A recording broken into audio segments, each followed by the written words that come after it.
Welcome to the Perfectly Disordered Podcast. I'm your host, Briella DiPasquale. This is a place where heroes' journeys are told, where stories of hope are shared in a time when it's needed most. We shine light on the messiness of life so we can ultimately become the hero of our own stories and not just a background character in someone else's. Enjoy the show.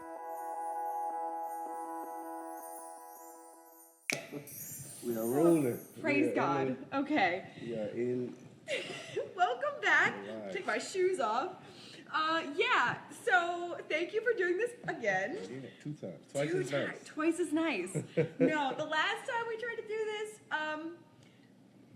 I ran out of space, and I didn't know we weren't recording for like over an hour. So Lessons were learned. So God bless yeah, you. That's I'm how excited. you get better at things. So. It is. And you just talked about, and I want to hear the story again, because you literally just brought up how you've done similar things in like way higher stakes, which made me feel much better. So yeah, it's like for the record, we didn't record, so it happens. It happens at even the highest of levels, but sometimes it happens when you have a 4-star general in your face who's angry about it.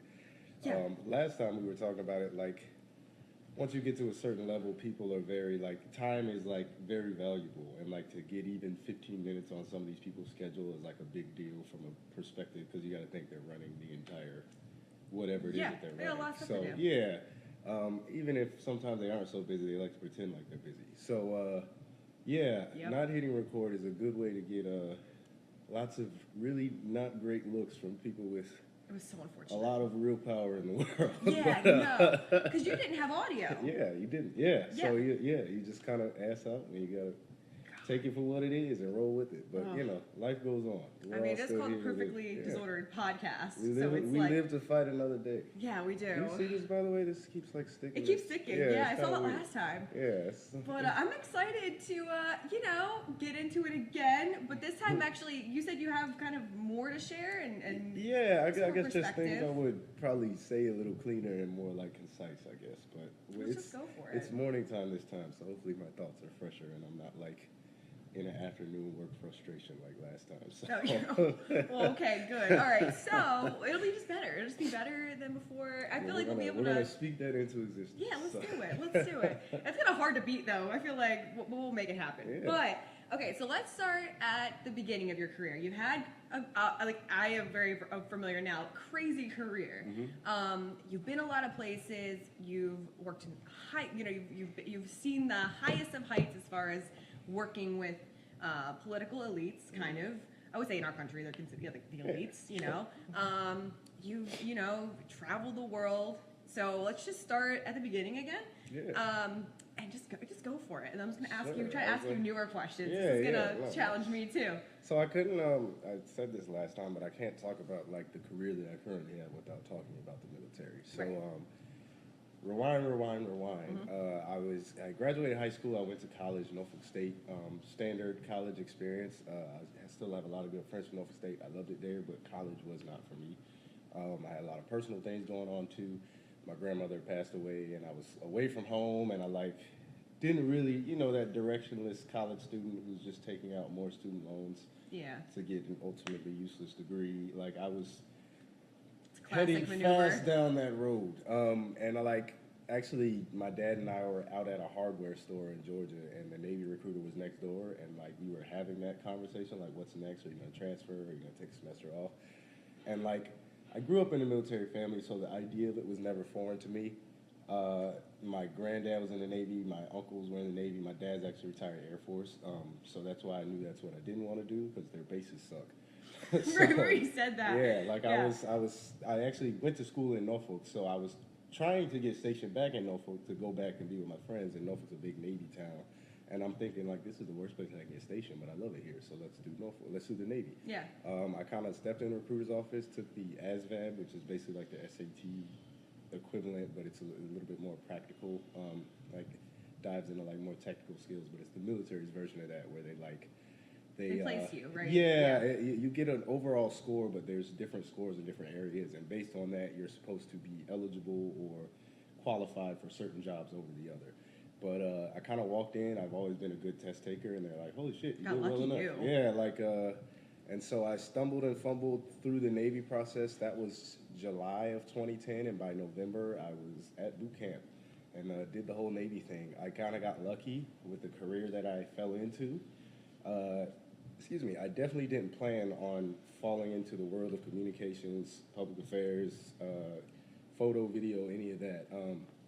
It's almost a very happy accident. They actually were trying to get me to be on submarines at first, which is like one of the more Yeah, no, that least sounds like a fortunate nightmare. duties. Yeah, like I would hate that. Yeah, That's like one of my worst nightmares. Godspeed to the submariners, submariners, submariners. Submariners? Yeah, Yeah, that's a nightmare yeah, for me. like it is not a fun existence, but somebody has to do it. But I dodged that bullet, and kind of this job called mass communication specialist kind of fell in my lap. So that kind of introduced me to the world of photo, video, audio recording. Before that, like none of that. You had no interest in that before? Yeah, but funny enough, while I was at Norfolk State and just all my life, I was a political science major just because, like, again, I didn't know what to major in. Oh, really? Yeah, like I didn't have any direction, but I just like picked something I was interested in, and I always like just followed news and governance and politics and all of that. So like, it all, again, serendipity is a word that I use a lot just because things align, and just knowledge of certain things kind of helps you out further down along the road, and just general awareness. I was gonna say, because you were in the marching band too, right? Yeah. Do you feel like that kind of helped you as far as, I don't know, like I guess not entertainment, but just kind of I feel like there's an entertainment aspect, right? No, yeah, I get what you're getting at. I wouldn't say, if anything, funny enough, like, it sounds so corny because like it's one time at band camp, but like you kind of turn off. Like similar, like I played baseball and sports, like just like how you hear athletes talk about you don't feel nervous in the moment because you're focused on the task. Yeah, it really does help just like filter. You're like, oh, there's 30,000 people here, but I know that I need to be right here, and play this note right here. Right. Like none of them matter. I still just have to do that shit. But all that aside, if anything, I guess it's like a bit of showmanship and I would say all so. of that That's with pretty it intense. as well. I'm just curious if that ever crossed your mind at all. That could be kind of connected maybe. A little bit. I don't know. I think if anything, I don't think as much in my professional life. A lot more so in my personal, just because of, if anything, it changes how I listen to and music and what music I listen to. Oh, okay. So it's more like a personality thing. Yeah, like just because I listen to music for different things. Like I played horns, so I like a lot of instrumentation. Like that's why it's so like cliche. Like, oh, I don't listen to new music, but like I don't think new music sucks. No. But I prefer like acoustic music with instrumentation. Gotcha. And there's not much of that out these days. So No, like not a lot. I like that's why I like 80s funk, like a lot of horn hits and I love like stuff like that. But anyways, that's a sidetrack. Side quest. Yeah. Getting back to I told you I'd ask you new No, that's questions. fine, that's That's fine. part of my goal. It's like, No, okay, it how is. can Yeah, I no, level marching up or band is. change I up? can do a whole marching band is a whole world. Yeah, no, I it bet. Is like especially, and I don't like. It's really like there's a lot of rich culture to it too. Like it's like a lot of there's a whole like industry that revolves around particularly like HBCU marching bands. Like it's Really? Yeah, it's like culture behind it. That Is it people like follow the bands. There's like band super fan. Like people, there's band forums where people argue over like band shit. Really? Yeah, like it's God, people like need a life. yeah. I mean no, but it's one of those things where it's just like, especially now with the internet, Right. there's so many communities for so many things, and like marching band is just one of them. Like Everyone needs it's a like place, a sport. I guess. Yeah, it's like Yeah. it really is like a sport to people. Like Yeah. and like they take that shit serious. Like don't go around there saying no crazy just shit about thinking- somebody you Yeah. I was thinking, are there any similarities to like boot camp and like marching Oh band? yeah. Well, I mean it's really it is. I mean, so it's like the discipline and like the rank and structure and like it's almost funny because you hear about like just institutions in general are having trouble recruiting and retaining anything related to Gen Z, and that includes the military, but really the corporate world too. Mm-hmm. But like, and like for a lot of like justified reason on the younger generation's behalf, but like there still is a lot of advantage to understanding like, hey, sometimes I need to shut the fuck up. That's Sometimes a I don't know valuable what lesson. the fuck I'm talking about. Like Yeah. sometimes you need to just get in line and fucking learn. And like the problem is like as you start to get older, you remember all those old man speeches you would hear where like, oh, shut up, old man, you don't know shit. Like, but that's just the nature of youth. You're supposed to feel you're like supposed to feel that like way. when you're 16, you're supposed to think you know everything because that's what gives you the boldness and encouragement to like go do all the crazy shit that you do when you're 16. Yeah, yeah. And then by the time you're 30 something, you look back like, man, I was like, a fucking idiot. rough. But I wouldn't know if I was an idiot if I was an idiot at the time and do all the stupid shit I did. Yeah, so you like didn't go that's just there. that's like the maturation of things. But to kind of connect them, it's like just the discipline and like falling in line is such a like heavy word because people look at it like with a negative connotation, like, oh no, I'm an individual, I stand out, I this and that, I'm this unique person, which sure we all are. Everybody's special, which no one is. Right. So there's still value to learning how to like be a part of something. Yeah, you still have a job to do. Yeah, like play your small part in this giant thing. Yeah. That is life in the universe, and it all can come together to something. So even like, yes, it translates to the military, but if you look at a marching band on the field, there's 300 people, each 300 individuals, but working together, playing music, marching to specific spots to make something that the audience sees as a show. Right. So think of it the same way in the Pentagon. It's I was gonna say, it sounds super people. similar Yeah, to what you're saying. Really, that's really what it is, knowing your part and playing it. Yeah. Like, because Dang. if you're playing the notes out of whack, all it takes is one person and you hear Right, that. you're done. If all 300 people are playing everything perfect, you hear a band. Mm-hmm. If 299 people are playing everything perfect and one person is off to the side fucking around, all you're gonna hear is that one person. And it could be translated either in Navy, in boot camp, or at the Pentagon. Yeah, and like That's so there is value to knowing your part and playing it. It all kind of makes sense now. I can see that the roots are sort of everybody pulled together. you can't have 300 soloists. No, So, no. Can't all feel special. Yeah, that was a big At the same metaphor that time. came around Yeah. long-windedly. But I'll so yeah, I guess I fell into kind of this media world through the Navy. I joined the Navy, did normal boot camp, went to school actually right up the street in Fort Meade. Mm-hmm. I kind of had a pretty standard Navy career from there. I deployed on the Abraham Lincoln. That was my first deployment. I did 8 months on there, a world tour cruise. That was actually really fun. We literally circumnavigated the world. Which is crazy. Yeah. Like you told me about this, and it's like I just can't. I don't know. Like, and this is when you were doing that special, like kind of that. No, this was my first deployment. The first one. Yeah, Okay, this was an aircraft carrier, 5,000 people. Funny enough, there was a Starbucks on there. Yeah, it wasn't a good one. It's not an There's actual a Starbucks on there. Yeah, it's Starbucks. Yeah. That's Like hilarious. they really just buy the coffee and some like underpaid E3 is making shitty versions. Did they have?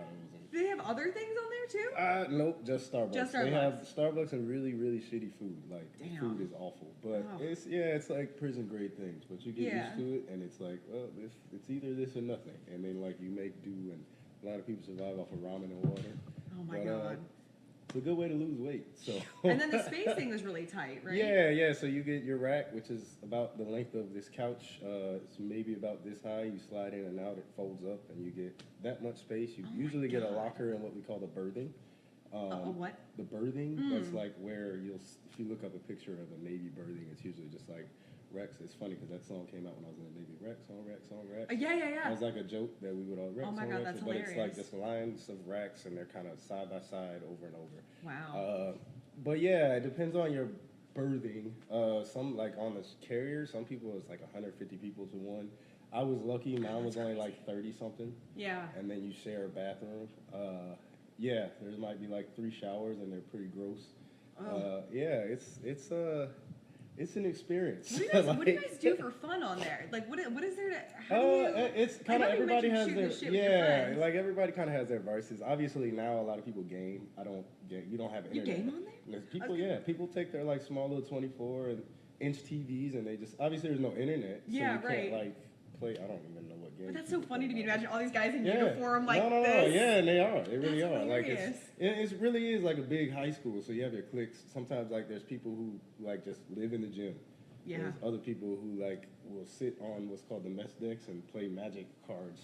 Oh my Like, god. yeah, but there's different. Like you got your jocks, like the people who work The gym on guys? Yeah, like you got your jocks and you got your like nerds essentially. Who, Yeah, like, the magic literally, card guys? Like the nuclear engineers are like known to be the nerds. Gotcha, So they're like okay. the snotty nose with the glasses. Now, Yeah. if you're a nuke, and like I'm not picking on Sorry, you, but, guys. like, that's the stereotype. So where were so you? there's a lot of people. Where'd you fall? I kind of stayed to myself for the most part. I've always Really? kind of been in the cut type, but me and some of my boys, like we would just really just kick it, man. Like you said, just shoot the shit. I don't game much at the time. I wasn't into fitness or anything. I would work on my 12 hours, and I would get 3 or 4 hours in the afternoon to kind of kick it, shoot the shit. I might read a book, watch a movie. Okay. Like really, we so would more just introverted. I'm definitely more naturally introverted, but I'm not shy. That's what I say. I like to observe things. So like I just like to observe whatever environment I find myself in. Interesting. I wouldn't have guessed that about you. I would have guessed more extroverted. Yeah. I think the thing is that people. It depends on where and how you meet me. Like, because I am actually a lot more reserved in most situations. I prefer to just like sit back and watch. But that doesn't. I think. So a lot of people who only see that part of me probably assume that I would be more surprised and expect if they see a more extroverted side to me. I use the word selectively social. Like, I don't mind talking to anybody. I'm actually like, especially like if I need something, I'm not afraid to speak up. Right, and, right. Open my mouth or anything. Selectively social is probably smart. I just don't like go out of my. I actually don't like being seen and heard that much. I like kind of just being in the cut and. Smart. Yeah, like I'm. What does that mean? Be in the cut. What does that mean? It's like just. I feel very uncool right no, now. No, like just like removed from like in the cut. Yeah, like.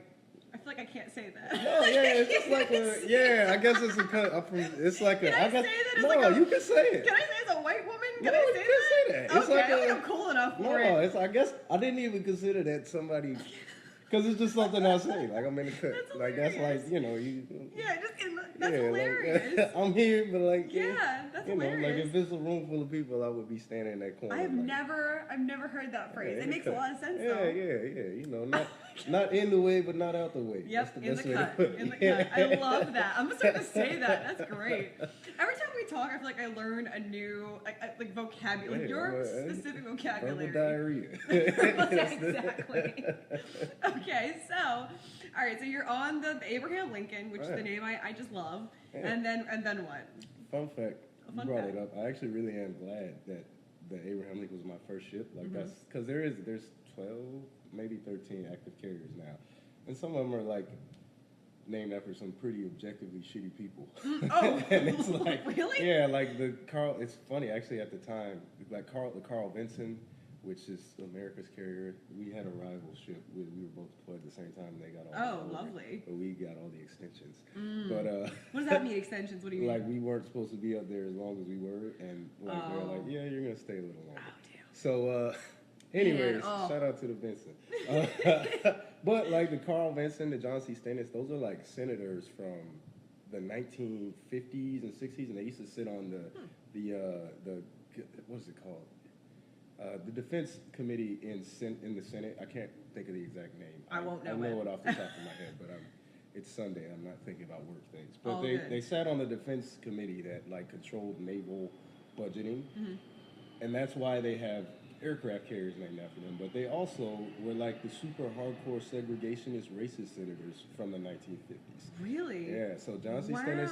If this is something just to look up, if you have time. But John C. Stennis and Carl Vinson, they both have aircraft carriers that still sail with thousands of sailors on them today, and they both signed what's called the Southern Manifesto, which is a bunch of congressmen and senators from 1940s and 50s, back when like civil rights was a thing that was like a debating thing on the the Senate floor. Yeah, like that was they a hot all topic. they all signed this thing saying like this is why we believe in segregation. Segregation. Wow. Yeah, like damn, that's and crazy. It wasn't that long ago. Well, lucky you that you were on and so like I'm just kind of Lincoln. I'm kind of a history buff like that. And like if I was on there, I'm like, what are you gonna do? Yeah, well, no, you're on the motherfucker. Silently complain. Yeah, like, but I remember like being on the Lincoln and like, well, I'm glad at least I'm on the Lincoln. Yeah, and every ship has like a small quote unquote museum. Oh, really? All the carriers do. That's cool. They have a museum that they dedicate to whoever the ship's what they call namesake is. That's what you call a ship's namesake. And they had the Lincoln Room, and they had like some pretty cool stuff. I think they had a couple of awesome. actual Lincoln artifacts on there. Really? Yeah, That's pretty cool. Yeah, that's another sidetrack. But Yeah, I that's always have interesting. like just appreciated that of all the ships that I was on, the Lincoln. Yeah. You know, not the perfectest guy, but we've had much worse presidents. No, he definitely did some respectable things. Yeah, like you know, for a man of his time, he Yeah, was that's a great style. Yeah, like hey, you know, Great style. Anyways, so that was my first deployment. We did our time out there. I still have really good friends from that deployment. And then afterwards, I went on what was called Pacific Partnership, this is like, I've always considered this like the most formative 4 months of my life professionally, just because it was, excuse me, it's the second time in a row this has happened. You're good. Now it's the coffee. Yeah. Last time it was the booze, now it's the coffee. You're good. So my second one, it was called Pacific Partnership, and it was like a disaster preparedness mission, and it was in like some of the most remote islands in the world where like just infrastructure isn't there, and not because people don't want it or can't have it, but it's just like you were on an island in the middle of the Pacific Ocean. Right. And like it's one of those things, most people don't appreciate how large the ocean is, particularly the Pacific Ocean. Mm-hmm. Like there's a certain view where you can, if you go on Google Maps or Google Earth and turn it, and you look like from the middle of the Pacific Ocean, and it takes up half of the world. Wow, really? Yeah, the Pacific Ocean is like. God, that's crazy. You don't know unless but you're the in a thing is, situation like that. 70% of the world is water. Which is crazy. Everybody's to think heard about. that fact, but you just think about all the 180 something countries that the UN recognizes. Yeah. And everybody thinks like that is the world, not even realizing All the space. 70% of it is just water. God, that's crazy. And if I had to guess, don't quote me on this, about half of that 70% is the Pacific Ocean, which is huge. God, that's and crazy. there's like islands speckled all throughout this Pacific Ocean where it's like the closest, the island is no bigger than like, name your random town. Some of these you can throw a football from one end to the other. God, that's crazy. And yeah, seriously, they're called atolls. They're like little skinny islands. Huh. Yeah, and they like run. Atolls. They run like maybe a half a mile to a mile long, but like from side to side, like some of them are no wider than this neighborhood. Wow. That's crazy. Yeah. So, but the closest thing between that tiny island and the next tiny island is 500 miles of just water. Yeah. So the resources aren't That's out there, but crazy. they get hit by natural disasters. And then, it's just, it really is just undeveloped parts of the world, like the Solomon Islands, super just undeveloped. And like that entire experience to me, like at the time I was fucking miserable because it was so much work. We were waking up at 4 a.m, getting on what's called an LCU from an amphibious ship, having to take basically a smaller ship. The smaller ship. That the big ship farts out and like takes you to shore, and you're just on that all day. You're working in the hot, literal jungle all day. That's brutal. They You just gotta leave you come there back. sometimes, right? Yeah, sometimes it was like a couple times. Like I remember I was on a New Zealand ship, and we took a French helicopter, and the French pilots fly fucking crazy, by the way. Do they really? Yeah, like because every service has different rules. Mm-hmm. Apparently, the French fly very fast and loose. Damn. And they like just literally it was me and a doctor from New Zealand, and they dropped us off in the middle of the jungle. And we're like, yeah, we'll be back. God, that's crazy. Yeah, They we just just left like and you just got to make it work. And like similar kit that you have, you got photo, video. We were doing more still work back then. This is 10 years ago. Yeah. But we just did still photography. We were doing a lot of written journalism pieces. A lot of them still live on the internet. That's pretty cool. Yeah, but like we were just out there, and like if you had the time, you bust out your little laptop, work on what you could, and like you determine when you got off by when you were done. But just learning how to work with the personalities, particularly the commander of that mission. I had to work pretty close in his little bubble, and like it's funny because at the time he's the commander of this small world that is this mission, Right. really remote, far removed from everything. But he's like essentially god of his own world. That like once a ship leaves sea, the commander, like the Navy is built so like this they call the skipper is like all knowing. Everything leads to the skipper. Everything goes to the skipper. That's like, so interesting. it all funnels up. And Yeah. like this guy in particular, he just like in his own head he walked on water, and he had this old MIDI staff, and like Yeah, he you was had to really let living him it up. think Yeah, that. he was like living it up. But at the time it was like one of those things you roll your eyes at, like, oh god, this is miserable. Really, you're doing this. Yeah. But like learning how to function in that like constant chaotic environment with these like big personalities, it really did like it takes away like that intimidation factor anywhere else you go, where it's just like, oh, this is just another version of that. Right. It just the stakes are bigger, the rank is higher. There might be more lights and cameras, but it's just another standard day where I just have to do my job. We were just talking about the marching band thing. Yeah. It's still just what is my part? Let me play it correctly, and let the band do its thing. Yeah, Don't make a scene. Just do your thing. Do your job. But that's really what it comes down to. With the preparedness thing, like I remember we talked about kind of like some of those details of what that mission was. It's super unique, and I didn't even know that the Navy did this. Yeah. Like, if we could talk a little bit about like what you did during that, like how you guys helped people. Yeah, sure. And then and I remember you tied it to kind of like the government doing that in other places. Yeah. Because I thought that was so interesting. Yeah, so it's just one of the things. There's a lot, and not even in a like. I think people always assume there's a lot that the government does that we don't know in like a shadowy, scary way. But like, a lot more of it is out there than you think. It's just boring, and you have to go out of your way to find it. But I say all that to say, so the mission is called Pacific Partnership. The Navy might still be doing it. Sometimes they send the big white hospital ship, depending on where they go. I don't know if you've ever seen the photos of just the floating white hospital ship. I think I have. Yeah. So that's like the iconic one, but that's not the one they always send. We just were on an amphibious ship, but we went to some of these remote islands, Tonga, Samoa. Excuse me. We went to Tonga, Samoa, the Marshall Islands, Kiribati, and the Solomon Islands, which are all just like super remote island nation states, essentially, like out in the Pacific Ocean. And it's called disaster preparedness. So essentially like the teach a man to fish versus giving a man a fish mindset. And that's not to say these people are stupid, that they don't understand like the stakes, but ultimately it comes down to, if you live on an island in the middle of the ocean, your resources are by nature limited. Right. So say that tsunami comes along that you might hear about. It might be like something that scrolls across your 6 a.m. feed, and like you might see, tsunami in Thailand, in Tonga. And like to us it's just a footnote in the news, but 20,000 people live on this island, and it's not that big, and they get swept, and they don't have the resources.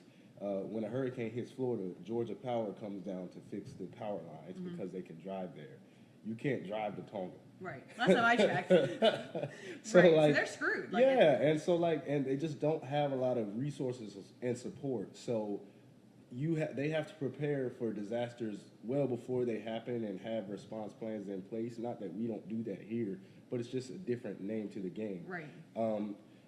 So that was the nature of the mission, and also just they don't have some of the medical resources that we have, so it's supplying and training some of their medical personnel. Some of these islands, there's just no doctor. Right. Because again, if there's 300 people and everybody's essentially poor, who are you going to send off to med school, and who went to med school is going to fly there and live there? So some of them just have a local nurse with whatever supplies he or she has, but like they just don't have the infrastructure that we kind of take for granted here. Were they super, when you would go there, were they very welcoming to you? Like, particularly the South Pacific. No, the South Pacific is like, just culturally, there's like, it's a very like welcoming family culture. Like, there's three dominant cultures throughout the South Pacific region. Polynesian, which most people are familiar with, that's your Hawaiians or Polynesians. Samoans, Tongans, those are the ones you see most often in America. There's also Micronesians, who look a little bit more close like to small like people. Yeah, no, but they call them Micronesia because they're usually from the smaller islands, what they call the atolls. Is that what they call them? Yep, micro, because it's like I had no idea. And then the third one is Polynesians, and those are the South Pacific people that are blacker than me. But they're from, like you've seen, similar to Australian Aboriginals, where they aren't just African in any, but they are black. So they're black people. So those are places like the Solomon Islands and Vanuatu. So they actually are. Oh wow! It started raining. It's so nice. I wasn't expecting it to rain so early. It's like just nice. beautiful. Is it supposed to rain all day today? Not all day, no. But it is really nice. God, I love a good rainy day. Yeah. Anyway, sorry. Lovely. Look at the window right here, and it's so nice. No, you're fine. So yeah, they're just in general. They actually are three very distinctly different cultures, and they like kind of interchange geographically. You'd be surprised. Like this island's more Micronesian because like the history of it is people were building these seafaring ships and settling new islands. Yeah. You know what I'm saying? So it Yeah, is yeah. all kind of intermingled geographically. But the one thing they do all share is like just a very welcoming island culture. That's cool. You cannot live on an island with 250 people and not be some friendly motherfuckers. That's fair. Because Yeah. like so, like over thousands of years, they've just garnered Just this adapted big family culture, Yeah. like and like it's just That's really like cool. yeah, like it really is like the island mindset. Like it's just like, hey Island man, town. take it easy. Yeah, Take it easy. And like everybody's and honestly too, for some of them, it's exciting just because like they are used to seeing the same 250 people. Right, so very this, quiet. This big giant ship shows up with all these All these Americans and Americans. Australians and like we Yeah. had people from Japan. Like it's actually really multinational. That's so cool. It was at the time a multinational effort.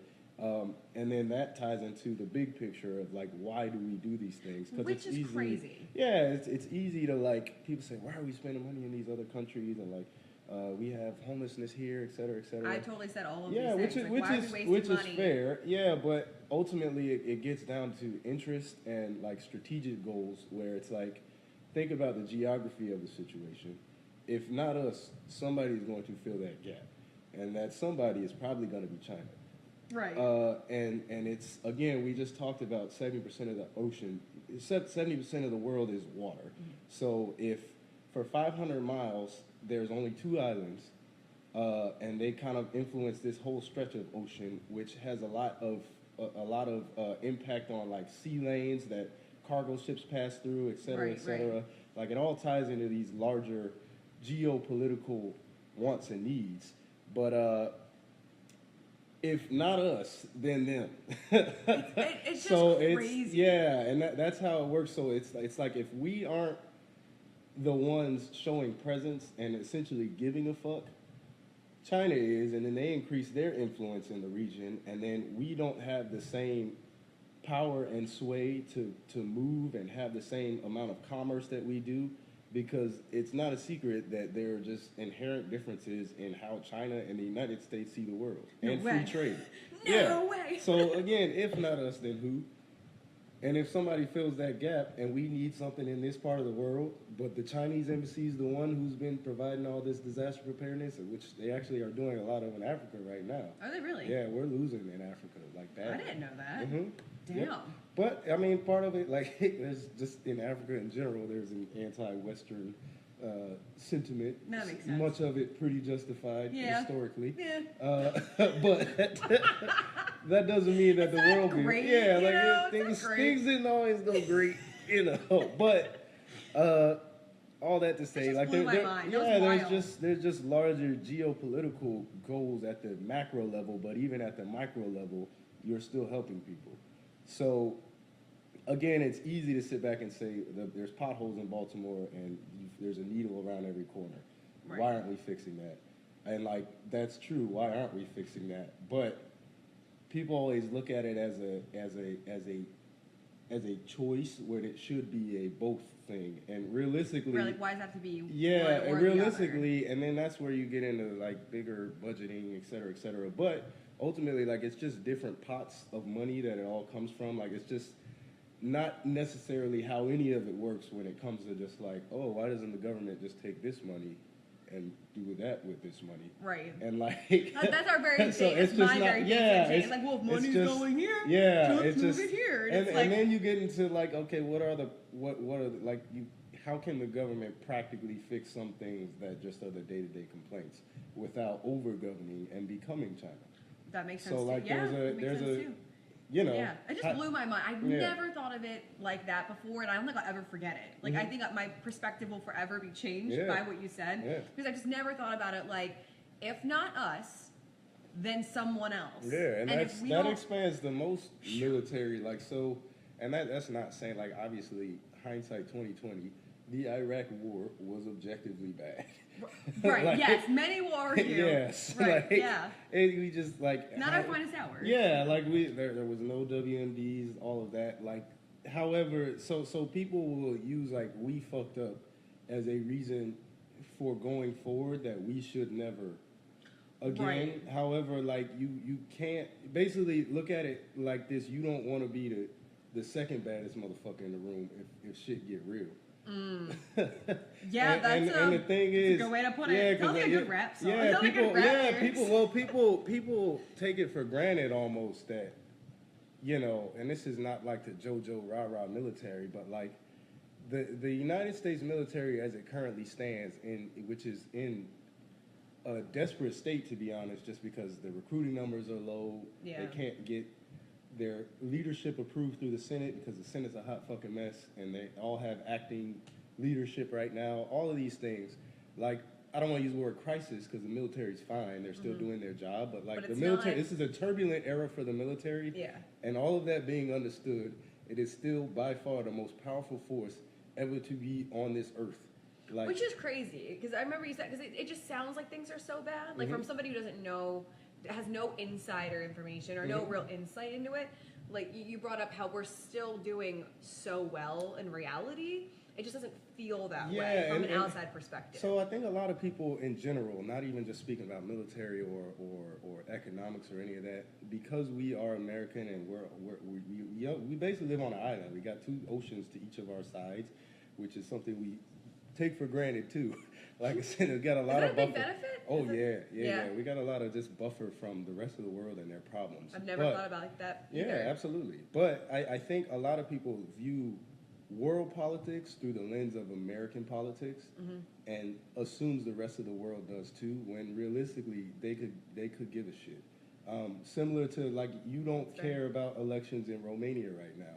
When you think about Romania, you're thinking about the country of Romania and their wants and needs as a nation and how they move and what their motivations are to advance their nation. Right.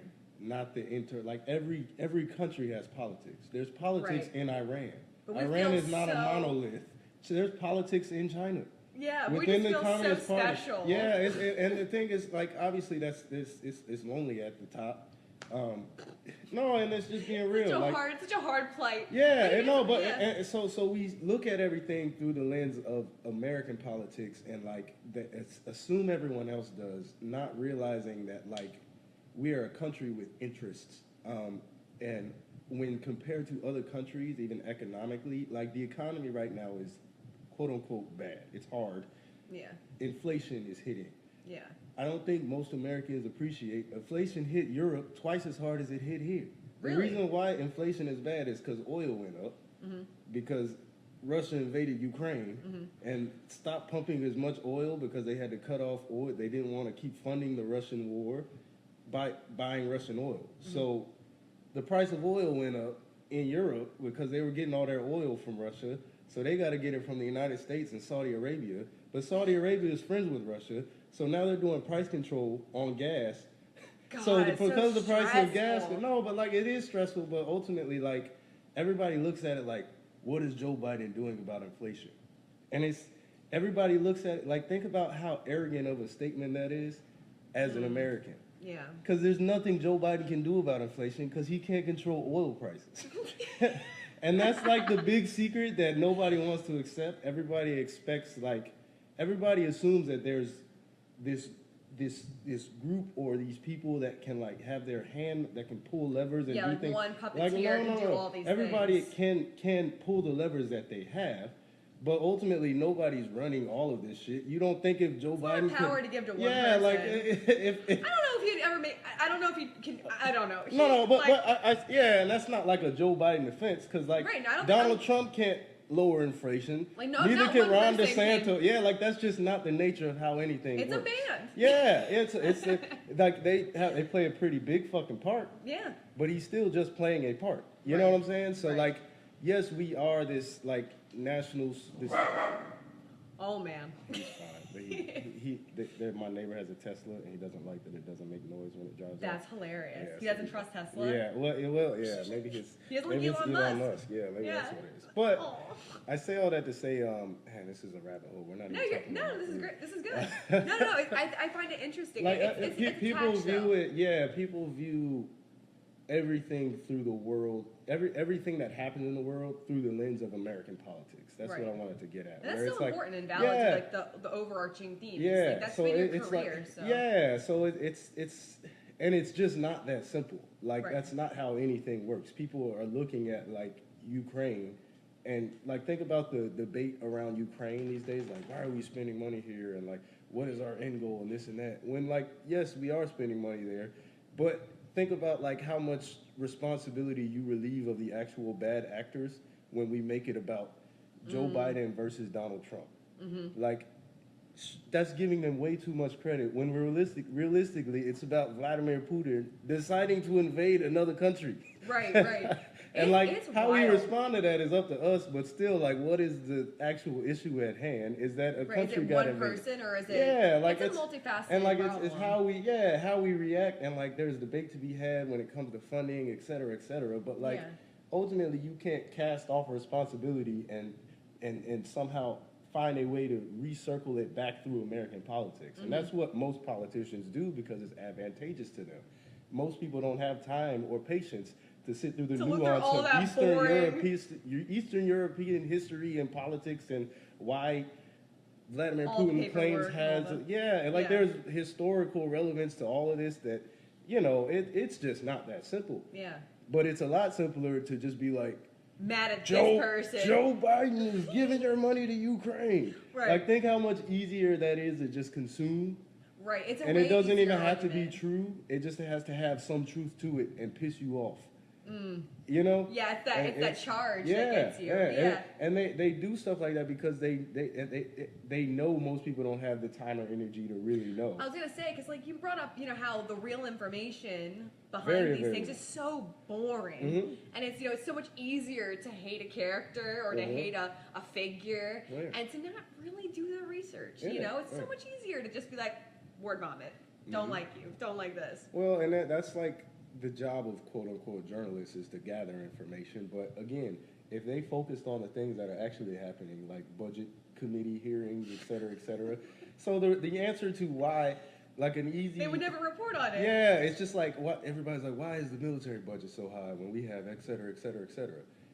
You don't want to know the answer to that question because it's going to take 2 hours to explain. Yeah, I was going to say, that's a really boring answer. Yeah, but it's a whole lot easier to just kick and scream and yell. Yeah. And just be bombastic about these things that ultimately don't have anything to do with anything. It's just distractions to simplify an argument and get you pissed off enough that you circle back and vote for the same people over and over. Not realizing that, all the shit that you're actually pissed off about isn't the actual things that matter and what happened. Right, that's just like the most shiny thing. But really, there's so much more going on underneath. Last time we said it, but and it's funny that you said, I think you said Joe Rogan said, but I've been saying not like to. That's like a thing. It's the WWE where it's like characters and like half these people who just like get up and like politic around hardly even believe half the shit they're saying for one. 2, they just they're in character most of the time.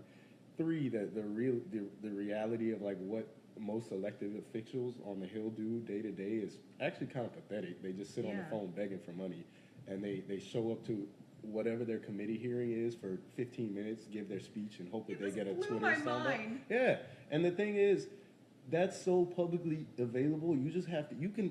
Tomorrow morning you could show up to anywhere on the house, and if the seat's open, you as a United States citizen, all you gotta do is show a driver's license or a passport. You can walk in. God, that's crazy. Yeah, and less security than wants TSA. To do that.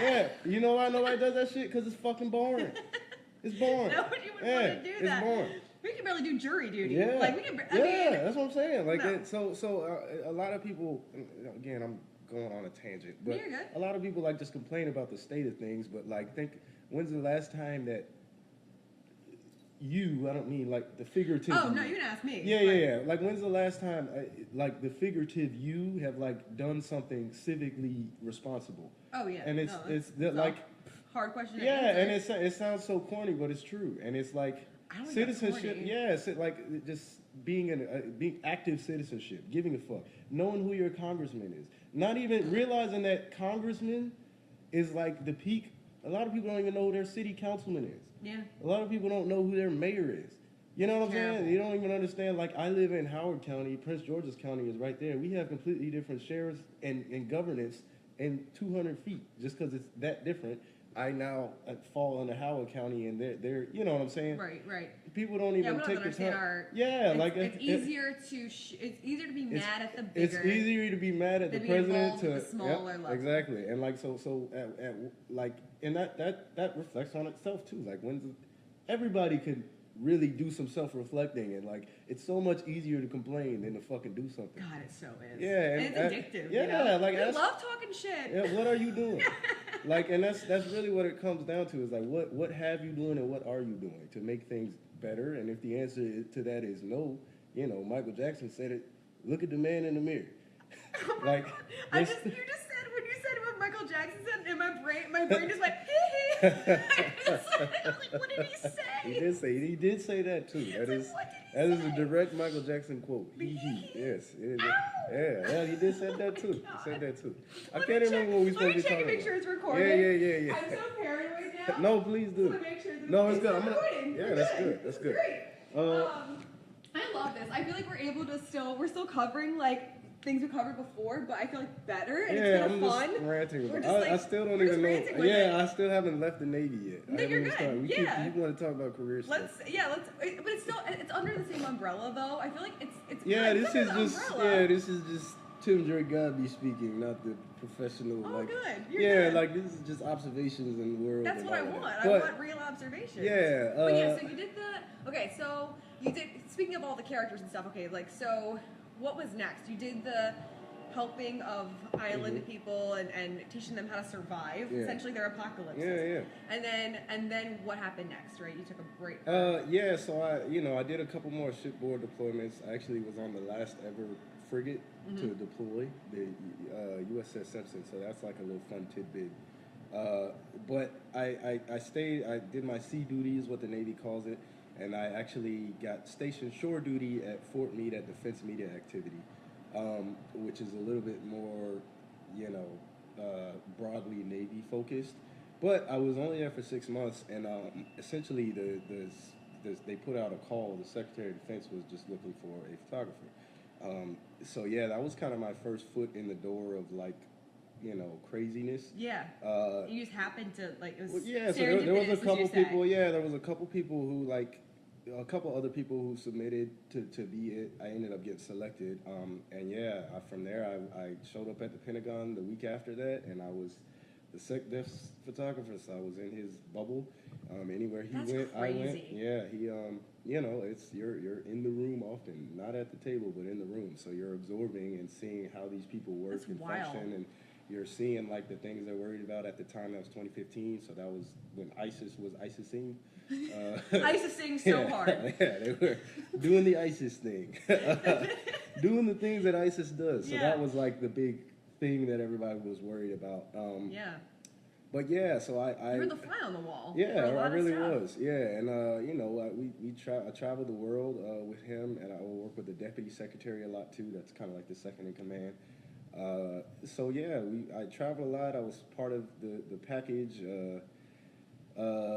Trying to think. That makes it sound like you're so like when somebody says I'm the package. No, I'm part the of the full package. package. I was part of the band. Part of the band. I say that just because there's literally an amoeba that follows people like that. An entourage, right? Yeah, there's the legal representative. If they go overseas, they literally take a doctor with them.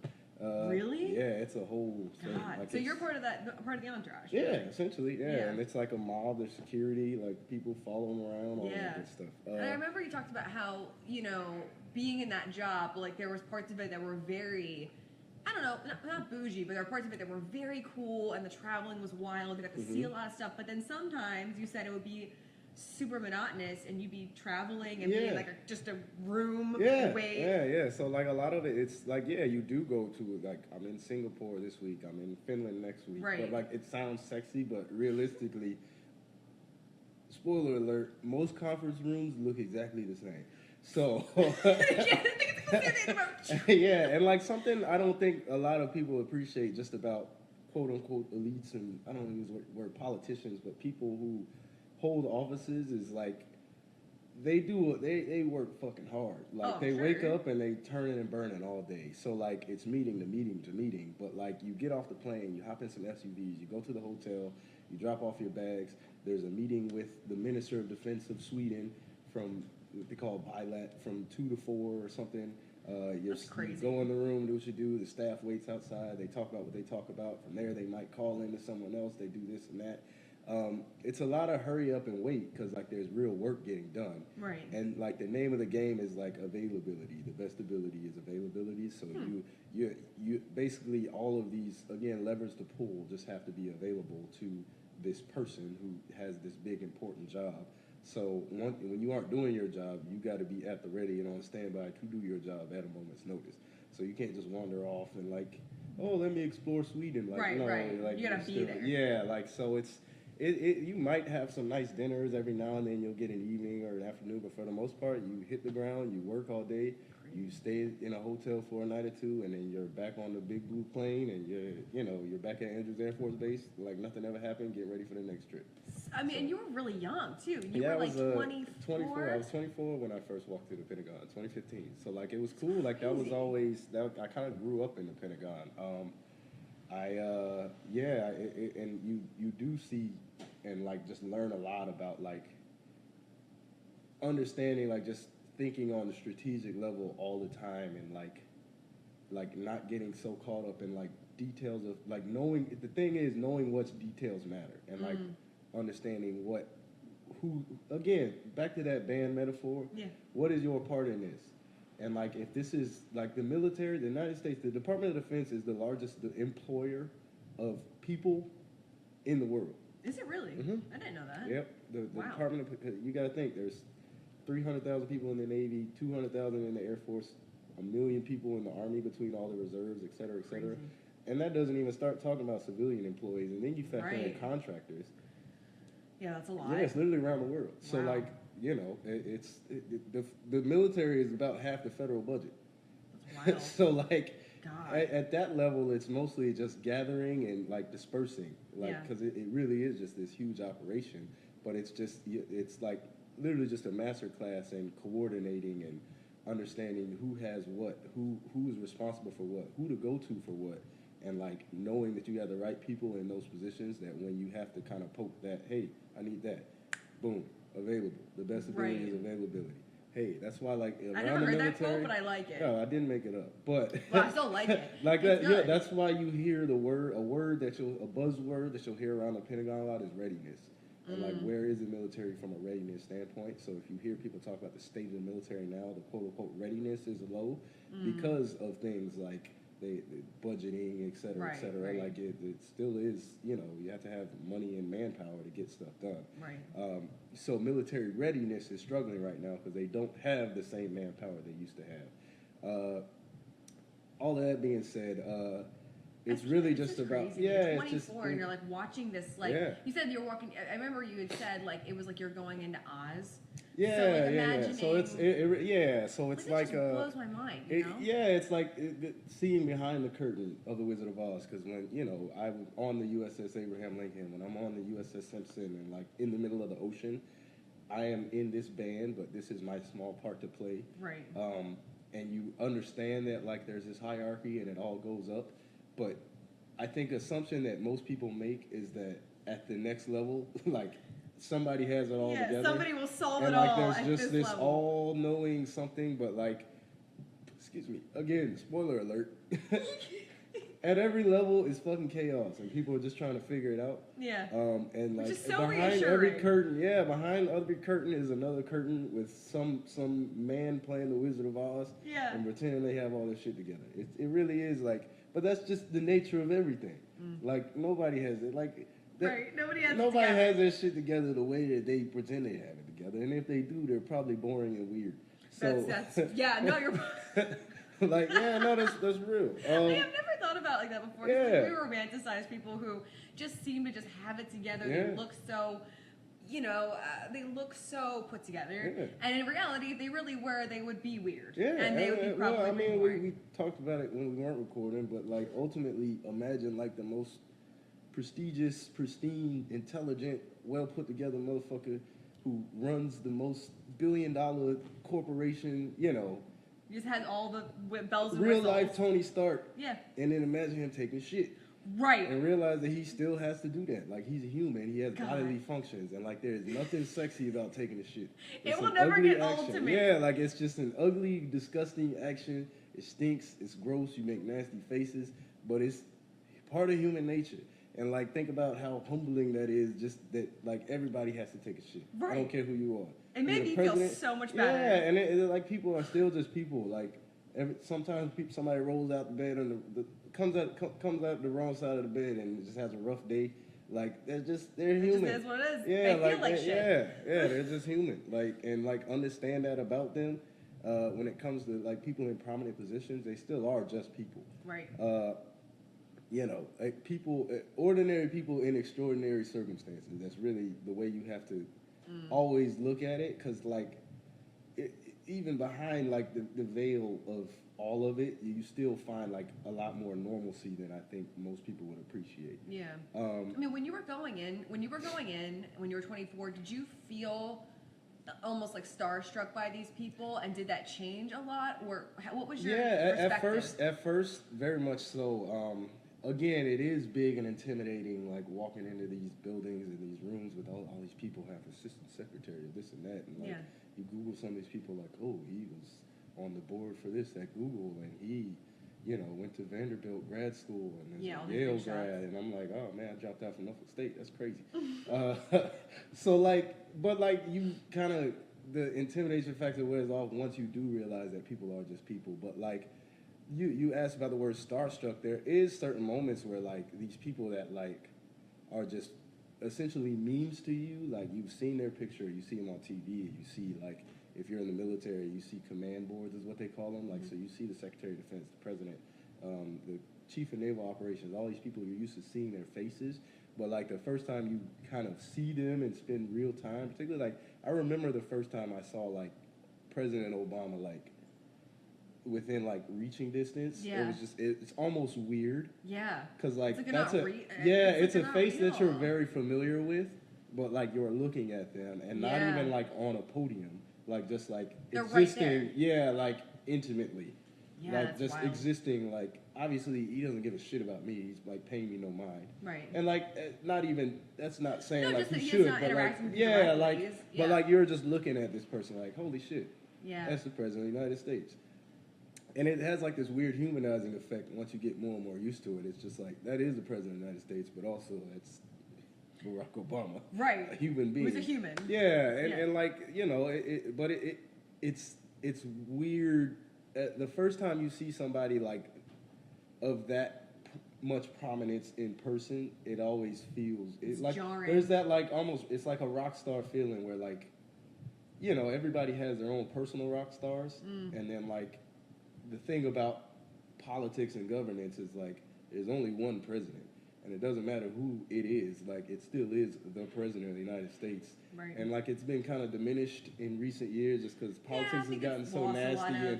But like, you know, realistically, it should be like, idealistically, the office of the president is still supposed to be kind of above it's supposed to be a big deal. Yeah, like, and like it feels gross and dirty after the last decade or so. Yeah, not so great. But still, it's kind of like, the very first time you see a acting president of the United States, and you like, should feel awestruck. It's like, holy shit, that's the fucking president. Like, and now we're like, now it's like, is he gonna fall? There goes the president.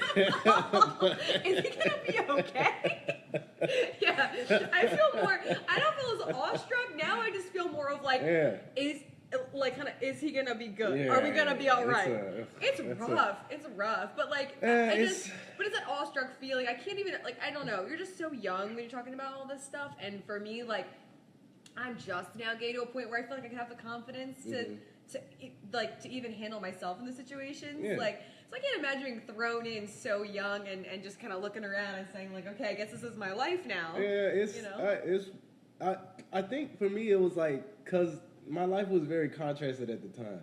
Like, I lived in this shitty 1-bedroom apartment in Lanham, Maryland, And like I was still 24, so like my apartment was a fucking wreck. There would be clothes. Not I wouldn't this. even I wouldn't even like hang up my suits half the time. I would just like throw them on the floor, and like if I wasn't at work, I was just in the gym all the time. So like I still had like a bachelor pad, and then like my friends were all still like my friends that are like jackasses. Like I didn't come from this world of like, you know, the bougie elite. Yeah, like academic elite. I still like remove myself from that, but like I just had a very normal, standard 20-something-year-old in the military life outside of all of that. There will be times where I'm like literally in the SecDef's office and he's on the phone with somebody doing something crazy, fill in all the blanks, and then I change and I get on the metro and go home, and then that same night I'm doing like some stupid shit. Or like which is just kind of funny because you're in this state of well, high alert. Everything happens so fast. Like I remember specifically, like I went to Iraq with the SecDef. We flew on a C-17 from Iraq to Abu Dhabi. Mm-hmm. We took the big blue plane from Abu Dhabi to Andrews Air Force Base, and then I had once I landed there, I had taken some time off. I drove to Georgia. And then we had like a mini family reunion. And then within like a 36-hour period, I went from being in Iraq with the Secretary of Defense to like being at my aunt's house with all my cousins. And it was just like, that was awesome. weird. Yeah, like it's That's just, awesome. it's contrast and like just duality and being able to like still remain yourself to where you feel like you don't lose touch and like get too lost in that sauce. Because ultimately, even for the quote unquote elites, all of that shit's temporary. And the people who stay in that shit too long are usually the people that nobody likes. Yeah, so no, like say. It's not designed to be something that somebody does for life, which is why when people do it for 50, 60 years, they look like they've been doing it for 50, 60 years. Or they act like they have been. Yeah, it so makes a lot of sense. I never thought about it like, politics is sort of meant to be this temporary sort of state of being. And it's not meant to be this long-term standing because it makes you weird. Yeah, and makes sense a little bit. Well, and like you if you stay kind of in that bubble, particularly like there is people who just live in that bubble within DC, and all of their friends are like Hill staffers, and like they live, breathe, and eat politics, but they're just like, and they view everything through the lens of politics and how they can advance agendas. But and there are people who live like that, but like the people who are like that are also the people who are kind of just out of touch with just like if you took them to your family reunion, like. They would be weird. Everybody else would be cool and be like, "What's wrong with the?" Yeah, this guy. So it's like a weird balance of just just take not even just the politicians, like even the behind the scenes people who just like view everything through that lens and their hair is slicked back and they're like.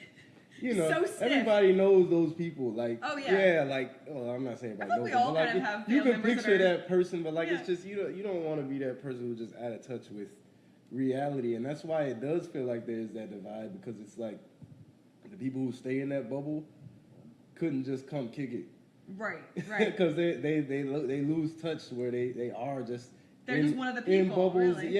In bubbles with everybody who's like-minded and thinks through the lens of politics, and like they're creatures of DC like political.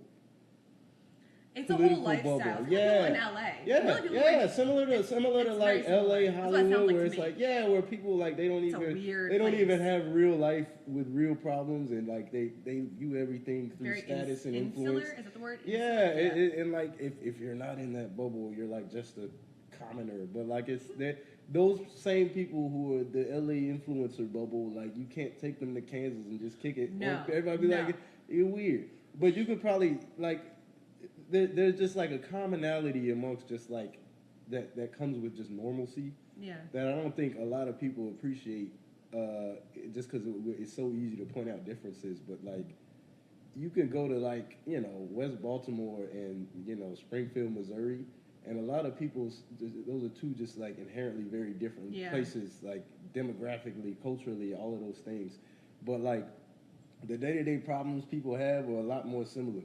Like somebody from Springfield, Missouri, and Baltimore probably have a lot in common. Yeah, their life, the shit that they have to deal with is so much more similar than to somebody who lives right around the corner in like DC in that bubble that that doesn't have real world problems. Like it's just commonality amongst common people that I don't think people appreciate often enough. So how did you? I guess how. So what was it like for you? Because you didn't have a background that was working with people that were that level. So I guess how did you stay? How did you stay grounded in who you really were as a person at the core? Was it hard at all, or was it more? Did you know when you came in? It's like it's one of those things too. Like it sounds cool just because I was cool, but it's not. I really wasn't. I'm like a nobody for real. I'm just like lucky to be there. Like again, time, circumstances, place, and space. Like you can't never start sniffing your own farts too much. Like I'm just. I was lucky enough to give be yourself in pink eye. Yeah, like I was. It's maybe that's, but like it's really. It's not that big a deal. Right. Like no, and like it's one of those things nobody really gives a fuck. So like cool. Yeah, but some people might not think that. Yeah. I mean, I'm sure there are people in there who there's a lot of people who wear it on their sleeve. feeling but themselves. Like, yeah, absolutely, absolutely. You know. I don't know. Maybe it's just like in the environments themselves. I've always felt like the least important person here. When That's compared to all thing. that. Yeah, like and it really is. Like eventually I came in as just a photographer. I started like venturing more into digital and social media and like messaging, et cetera, which is kind of led me to where I am now. But even still, like y'all are the ones making the real decisions. Like y'all got to deal with budgets and drone strikes and all that shit. I'm just like, my job is easy. Like, that makes sense. That you might feel that way too. Yeah, like all right, you guys are the serious people. I'm just here to. Okay. Everybody need a picture. This is a random question that I just thought of. Like, not random, but I was thinking about it like yesterday because I was like, what is something that I wanted to ask about and I didn't. This is kind of a petty question, but I'm curious. Like, you're on these planes, like these private planes, a lot. Yeah. What's that like? I've never been on a private plane. That's cool. I mean, like, what's it like? Do you get like drink? So, like, what's it like on there? They have like with actually the Air Force. Professional, and the Air Force does the flight attendants for Air Force One and all of that. Oh, really? Okay. Yeah, but I mean it's cool. The food is actually decent. Like most of the seats are like first classy at the very much, so you're not like in some like economy size seat. You don't have to deal with TSA and all of that. I still have my bag tag. You just like hand over your bags. Yeah, like everything is automatic. It's like automatic, systematic. Like you show up at the hotel, your bags are there. You drop your bags off when you get to Andrews, and you show up at the hotel, they're already there. Because like everybody, again, it's this giant orchestra. Everybody is like working in conjunction to make things as convenient as possible, so that you can do your job and be available for the secretary. It is somebody's job to move bags around. Right. Because your job isn't to move bags around. It really is like this. Yeah, but like the luxury of it, like especially the first time you're on a plane, like it's cool. God, what was that like? Yeah, it's like you're just like it really is, and like you're on the big, white and blue iconic planes, and it's like, huh? Did you ever like? And you feel cool like getting off the plane because like you know what that plane means to everybody who's never been on it, particularly in other countries. Like, oh yeah, like they were like fangirl. Yeah, not even fangirling, but like. Again, we just talked about like the prestige that the whole thing. Yeah, like ultimately, like now again, everything is gross now. Right. But like, there still is like, and this is something Americans get caught up feeling sorry for ourselves a lot, and like, we think it's bad here, so like, oh, it sucks to be America. But like.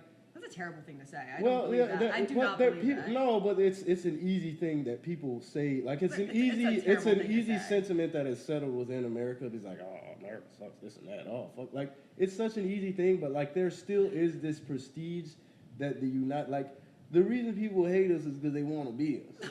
I'm not even kidding. Like I don't think people appreciate like.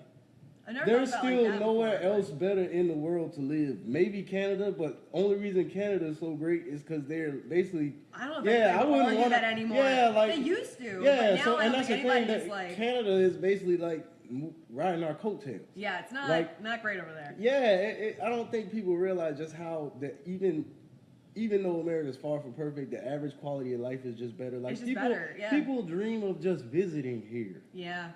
Which is like, crazy. Majority, like even like people in like Russia and China, countries that are like the people, just regular people, there is still prestige that comes with just the idea of America because our media is so dominant. They still watch our movies. They hear our music. Our style, so like, music, and I'm not saying they don't have their own of that, but but it's around just... like so all of that to say. You show up in this big white and blue plane and pop off wearing a suit and with all these important people in the black SUVs and like it's like That's kinda it turns cool. heads. Yeah, Yeah. it's just like, and It's kinda you're cool. walking through hotel lobbies in this mob, and people are like, "Oh, who is that?" Yeah, it's like it really does feel like you're in an kinda episode fun. of Entourage. Yeah, Yeah. it's cool. Like it's you feel kind of posh. You can get used to wearing suits, and you start Yeah. you get more than one, and you get a couple of ties, and you got your favorite ties, feeling and real like good. yeah, you get your first real good pair of shoes. You start Yeah. looking the part a little bit. Yeah, That's it's like hilarious. yeah, It makes sense. Like I think anybody would feel kind of. I think I would feel super honored to be able to be a part of that. Whole thing. No, it's cool. Yeah. I look at it like I'm glad It's a I got very to do neat it. gift. Yeah, I'm glad I got to do it. I really did. I really am. Like even, like the pomp and circumstance of it all. Like it's cool to see. Like the military ceremonies that you see. Like people like all the literally the pomp and circumstance. Right. Like that you see that you kind of roll your eyes at, but in person it's still pretty fucking cool. Yeah. When you said like I would love for you to like tell it again because I feel like that was really cool. We talked about getting that tweet, like reading that tweet, and like that's a lot of pomp and circumstance that happened that day. Kinda. Yeah. If you I guess when I ended up getting out of the Navy, my first job out of the Navy was at Andrews Air Force Base, and my job was to escort. Hush. My job was to escort media, actually on and off of Air Force One, but a lot also like base level stuff too. But we would have ceremonies and stuff at like welcoming ceremonies for foreign dignitaries. Like President Macron came, we had a welcoming ceremony for him, the French president.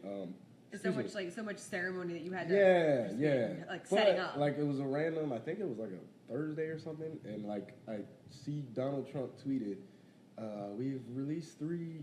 Yeah, like he really like. I always say things are exactly closer to how they appeared and you would think. Right. And like, however you feel about the man and his politics, like he really was governing through his Twitter account and like just saying shit, and like everybody else had to figure it the fuck out. Yeah, even people on his staff. Yeah. Like, all right, that was real. So like that's crazy. He tweeted out like we're gonna welcome them this morning at 2 a.m. in the morning, and I always laugh because like that's a redundant statement. But in the tweet it said 2 a.m. in the morning, and I'm like looking at this. It's like 11 a.m. the day before, and he's like they'll be at Andrews Air Force Base, and like I work at Andrews Air Force Base. I'm like. They'll be where? Yeah. So I look at this tweet and I tell my boss at the time, I'm like, sir, I don't know what's going on here, but you should just generally be aware of this. God, that's so funny. And fast forward. What'd he say? He was just he said something standard. Yeah. Like all right then. Okay. Yeah. Roger that? Yeah. Sure. Sure. Yeah, and like it was kind of just a chaotic day. Everybody's trying to figure out what's going on, and it ended up being. Myself on the Andrews Air Force Base and then some White House staffers finally hit us up later in the day, and we kind of did a walkthrough, and by the end of that afternoon, there was 250 media members on the flight line, and like all the logistics that go into that, because you have to get all those people on base. Not only do you have to get them on base, you have to get them ready to be anywhere near and around the president. With that comes TSA style everything. You can't just be the background checks and So the bags, you get all these names, and I had to work with Secret Service to do the bag sniffing. I had to coordinate. You sniffed bags? The dog sniffed the bags. But I had to work with Secret Service to do the dog bag sniffing. I had to like coordinate the buses. You got 250 people that can't drive on base, so we had to get buses to get people from the front gate to the flight line. It was just like all in like a 12-hour span, and then. But it stuff like that is almost cool just because it is like, it's chaos, and then it happens, and you're just like, huh, this is happening. There you go. We did. Yeah. Like it's just, I feel like you said before, last time we talked, it was all of this stuff was really preparing you to be very dynamic and versatile. And in that moment, you had to do so many different jobs that probably were not in your job description. Yeah. But you just had to make it work. Yeah, you have to be agile and flexible. And agile is the word. Yeah. But just not getting too attached to what you think it's supposed to be, because how is that process supposed to happen? You're supposed to. There's no frame of reference. And that's what I'm saying. Like if it was gonna happen all properly, we would have had a couple of days or weeks to plan it. We would have hit up these people for that, had this in place for that. And like a lot of people get caught up with how it should be going, and like nobody gives a fuck. There's a difference. Like, hey, it should be, but that's not what it is. This is what it is right now. So this is the situation. Yeah. So like, what are we gonna do with the resources and time that we have, and like do that? Because every moment you're wasting complaining about what things should be, you're wasting your own fucking time and your own opportunity. So like, and that's just like the nature of the people who make it in, you know, those bubbles, is just the ability to be able, like, just somebody hand you something general and like make it work, make shit shake. Because there are people who need step by step. What is the standard operating? Well, line 36 of blah blah blah says this and that. Well, I need to go to this by this.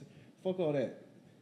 Get that shit together. Yeah, like between the lines. Yeah, like get that shit done. Yeah. And then figure it out after the fact. Because a lot of times you don't have time to reference this policy on this and that and pull from the technical. This person needs to approve on this and we need the reviews for that and this and this and that. And like it gets bogged down by bureaucracy. But at that level, like you just don't have time for that. Yeah. And that's the difference between like day-to-day government work, where it takes 2 months to order, 5 notebooks for your staff, because you have to get 45 people to sign off on it.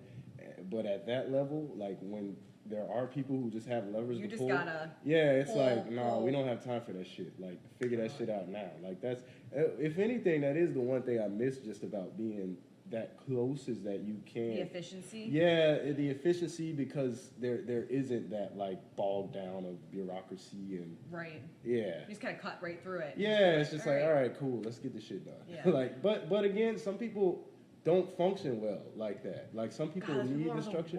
But I wouldn't even call them the worst. Not the worst.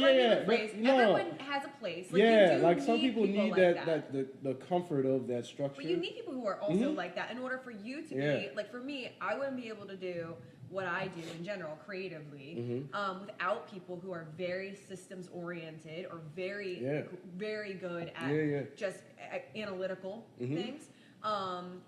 I need those people in order for me to be able to do what I do well in pretty much every area of my life. So I say that and ignorantly, knowing that in order for the band to play, for the thing to happen, you do need people who are going to write the music and say, these are the rules. And make the detail, like, I can't freestyle. Fill in all the blanks and all that. So, like, every like you said, everybody plays their part. Yeah. But, at a certain time, there is those moments where, like, you gotta kind of have some fuck it to you. Yeah. Where it's just like. Ooh, I just thought of something. When you said everyone plays their part and you have to have like a fuck it to you, I thought about like, when you have those moments where you just have to, you have to just make it work. And you talked about how like you've made that kind of big mistake that normally you can't make when you're in situations like that. And it's just kind of, you had just, at the end, you have to say fuck it, like it happened. Like, hey, Can you tell that story real quick? I love that story because it made me feel so much better. Yeah, I mean, it's.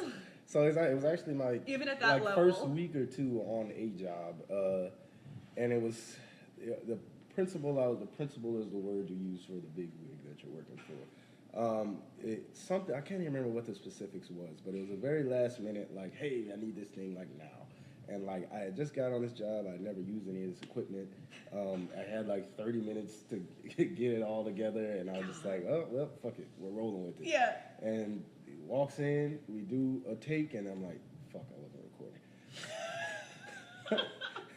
And like, all this build up for this moment. Yeah, and then again, we started out talking just like the time is like the most valuable thing on these people's schedules, and like, you just kind of gotta own it. Like, fuck, I fucked up. Yeah. And that's where it's just the one, like, a big phrase that you'll hear in the military is just never be a senior person with a secret.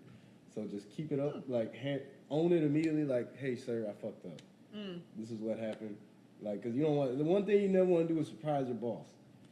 Interesting. Okay. Yeah, that's like, no, surprises are never a good thing, because there's enough surprises out there. I don't need them from internal. Right.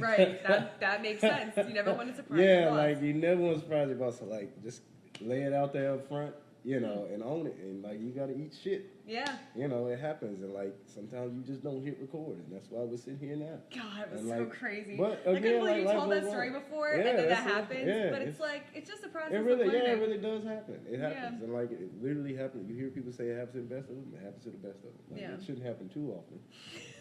But it does happen. Yeah, it does happen. It does happen. And all you can do is, own it. Live with it and, don't fuck it up the next time. That's so it's like, and I guess it's like, I mean, I'm curious though. I mean, when you're working at that level and you've kind of gone through these things, you've made like that. I mean, like a mistake like that's pretty big. Or in general, like you're working at this level. Has that helped you to kind of, I don't know. I feel like if I was in that situation, I feel kind of fearless to some degree in my next ventures, just because I'm like, I've already made it through this thing. Yeah, I guess how's that affected fearless you isn't now? a word. I guess if anything, it shapes how I look at everything I go through, just because like nothing feels like that big a deal. Like a lot of people find themselves panicking in situations, and I really have seen and done a lot professionally and personally. So it's ultimately comes back to like just always being able to center yourself and do your fucking job. Like, and that doesn't even mean like specifically to professional work, but like anything. Like if you're ever, I try never to be too outside myself. And you mentioned like not being afraid, but if anything, I just don't. I never let fear or intimidation get to a point where I will allow it to affect my thought and performance on anything. Just because it's like, it ultimately comes down to usefulness for me. Like, and like for instance, it's very hard to ever see me be angry, because anger to me is useless. Like what really, good ever comes from anger? Like from a decision making standpoint, from what you do, like usually nothing. being mad literally doesn't help anything. So it's like it's useless. So cast it away. So to me, like going into a situation like professionally, work wise, any of that, like it doesn't matter what it is. Being scared ain't gonna help. And like that doesn't mean I can't have a healthy respect for it or like recognize the intensity of the situation, but like, is it useful to me to be scared or intimidated by this motherfucker? No. Right. It Like, make you messy. Yeah, and it's just like you again center yourself to always humble yourself to realize that you are just a human. But like as a human you can do a lot. But also anybody you come across is also just a human. And like they have the same things that makes and breaks them about them that you do. And I think people don't give themselves enough credit and also give other people too much credit. Yeah. That's probably true. Yeah, you just got to find that happy medium to where it's like never like look. Obviously, like I can look at LeBron James and know that I'll never be able to play basketball like him. I mean, you could try. Like, so like there's certain things within stretch. reason. Like there's still skill, et cetera, et cetera. But like when it comes to just like your own confidence in knowing what you can and can't do, just trust yourself to know exactly what you can and can't do. You know what I'm saying? Like, don't bite off more than you can chew. But if you bite something you know you can chew that motherfucker. Did you think that you could do all if you thought about like younger you? Like, do you think you would have been capable of doing all this stuff? Absolutely not. Like and it's weird. Like I still don't feel like successful. Like, and it all feels more like a happy accident than anything. And I couldn't have planned for any of this to happen. But it's almost again serendipitous because like as a kid, I remember the 2000 election and being like 10 years old and just being obsessed with all of it and how it works. Like I've always just loved history. I've loved like current events. I don't want to use the word politics because like that's such a charged word now. Because I try to view like current politics through a historical lens. Like how's this going to look 100 years That's probably from a really good way to view it. it. Yeah, and it really you learn from history. People that's think how you. Yeah, people think what we're living through is so unique, but it's really not. It's Like, cycle. It's a cycle. Yeah, right? like political discourse and like you don't think America felt crazy in the 60s when JFK just died crazy and with, like, the bombs, yeah, like JFK just died and MLK got assassinated. Yeah. Fucking, like think how crazy that shit probably felt. Oh, yeah. Think how crazy the 70s probably felt. Gas feels like the end lines of the and the world. war in Vietnam. Think how crazy the 80s probably felt. The Soviet Union collapsing. Like Yeah, really, it's like the end of the world. You yeah, feel like it's the all- end of the world always right around the corner. You know, think how everybody is romanticizing the 2000s now. Yeah. And it's almost funny because at the time everybody thought the 2000s was fucking crazy. Yeah, We had 9/11 and all of that shit, the Katrina. Yeah, like that there's was- always gonna be things that happen. Yeah. And you just can't allow like day-to-day current events to like stress you out and panic you too much. Ultimately, there's nothing new under the sun. There's just a whole lot more cameras now. Yeah, that's fair. And it's also we all happening walk to around you. with it. Yeah, Like, it's all happening to us right now. Mhm. Like, I think like, at least for me, like, I have to remind myself that sometimes. Like, things felt so, I'm sure, dire for, you know, our parents, grandparents, great-grandparents at certain points in their lives. When they're trying to make families or make career decisions. It's like, how am I ever going to make it? It's like, well, you do. Yeah. We've been through, and again, it's all like seasonal. We go through these seasons of you know, abundance and plenty and you know, celebration to, you know, something bad happens, and then we go into like a, you know, we have to recession or whatever, and we come back around again. And I think people, at least for me, I've gone through phases where I've forgotten that, and now I'm at a place again where it's like we all, not only like with our jobs, with our country or whatever, we all go through these kind of seasons. So don't panic. Yeah, you know? and really, it's all, don't lose it. like you said, it not only is it all cyclical, but it's all ultimately natural. Like, think about, like, we as people kind of remove ourselves from just nature because we're smart and we live. No, like, but like humans are just like really smart creatures. Like, whatever you believe, like, we're smart. Oh no, I think humans so, are like, incredible. we remove ourselves from like the nature of things because we like almost feel removed from it. Like, we live in houses with air conditioning, not realizing that we still at some point were living in huts not that long ago. Right. So like just exposed just like in nature, sometimes a storm comes through and fucks up a whole bunch of trees, and like that is nature. Yeah. Like nature is chaos. Like, nature is chaos, and like people look at it through politics and world events and all of that as like these predetermined things that but really it's just things that happen. Yeah. You know what I'm saying? Like, earthquakes have always and always will happen. Now there's debate about climate change and what's affecting what.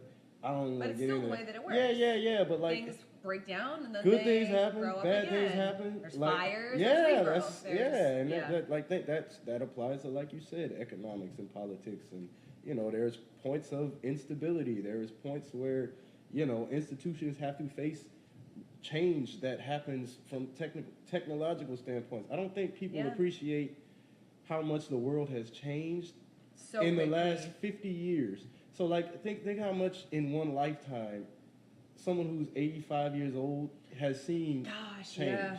And like, not only that, so like the world in the last 85 years has probably changed more than any 85 years in the history of the world. Oh, I would say so. And that the second biggest 85-year lifespan gap of change was the 85 years before that. Yeah. So really, do the math, in 170 years, it's gonna be the wild. world, no, 170 years ago, like in 170 years, the world has changed exponentially.